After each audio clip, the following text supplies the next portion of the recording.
Hey everyone, welcome back to the channel. I hope everybody is doing great and having a wonderful day.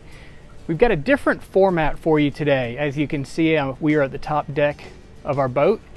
And if you look behind me, you will see an incredibly dirty top deck. Obviously, our boat is not covered, so we're exposed to the elements, and it's been a pretty wet and rainy winter, which means in the springtime here in the south, the pollen comes back with a vengeance. Let me see if I can get a good video there.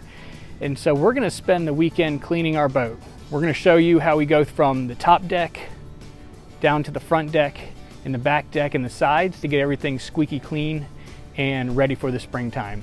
So come aboard and let's go.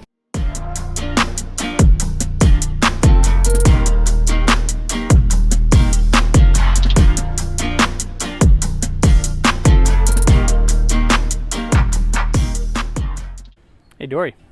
You having a good time laying on the top deck? Did you find the dirtiest spot that you could? Oh yes I did, back leader, I did. It's gonna be a great day. So let me show you just how dirty this top deck is. Everything is covered in pollen. The deck, the dock boxes, the lounge cushions, the sides, the 2 bars, chairs, everything. If it's on this boat, it's dirty. So we're going to tackle the top deck today and see how long it takes us. Then we're gonna move to the sides and then the Isinglass on the front deck and then the back deck.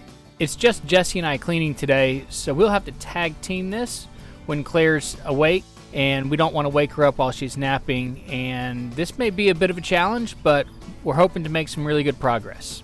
And let me tell you a little bit more about the supplies that we've gathered to start cleaning our boat. Some of which came with the purchase of our boat, and some of which we've borrowed from our houseboating neighbor just a few slips down from us. Before you start washing your boat, head to your local West Marine or wherever you get your boat supplies and grab yourself some boat soap. I would recommend using this because it's designed to be used on a boat, and the runoff does not have any kind of harsh chemicals that would be harmful for the water. And while you're at it, grab a brush. Makes the job a lot easier. And if you don't have a pressure washer, find a friend who does.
We are on the top deck, gonna have an update about the cleaning. It's a beautiful day out here on the lake. We were able to get the top deck cleaned.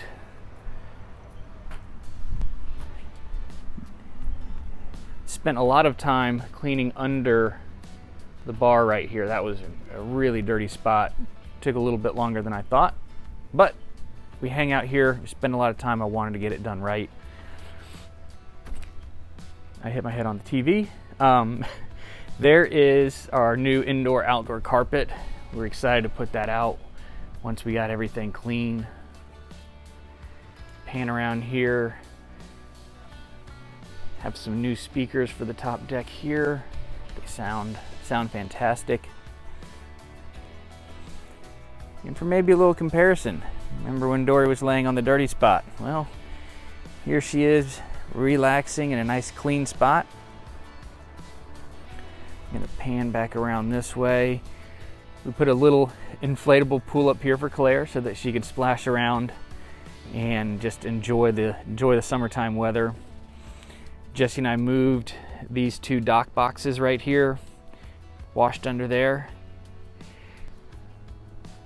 One of our chairs broke in the process, but overall, I'd say a job well done on the top deck. So this was a fun project, and it definitely took longer than we were anticipating. With a 10-month-old, we had to use the pressure washer between naps, and so we could only work in about 2 to 3 hour stretches at a time. And it's just me and my wife up here. So Jessie was watching after Claire, so I had to do this by myself. I think I've already said this, it took about 7 hours start to finish. Some lessons learned. Next time we would have started earlier in the season. Probably had a babysitter to come help out so that we could both tackle washing the top deck, and we would have had more soap. Unfortunately, we didn't get to the rest of the boat. I'm going to show you some video of that here as well. We still need to do the front deck, the back deck, and the Isinglass on the front. And because we washed the top deck, there was some dirt that's washed down to the side of the boat, so we'll need some help finishing that. And I think we're going to find some local resources here at our marina to help finish this task for us, because it is definitely more than one person can do in a weekend, but it's incredibly satisfying and rewarding to see how clean this is after a couple hard days of work. So if you found some entertainment in this video about how we set some high expectations for getting our boat clean in one weekend, or maybe even got some value out of this, hit that subscribe button, hit that like button. It lets us know that you enjoy this content and we can keep creating it for you. And as always, you can follow us along on our Instagram page, Deep Houseboat Life, where we post there a little bit more frequently. And I hope everyone is having a great summer, and we'll catch up with you next week.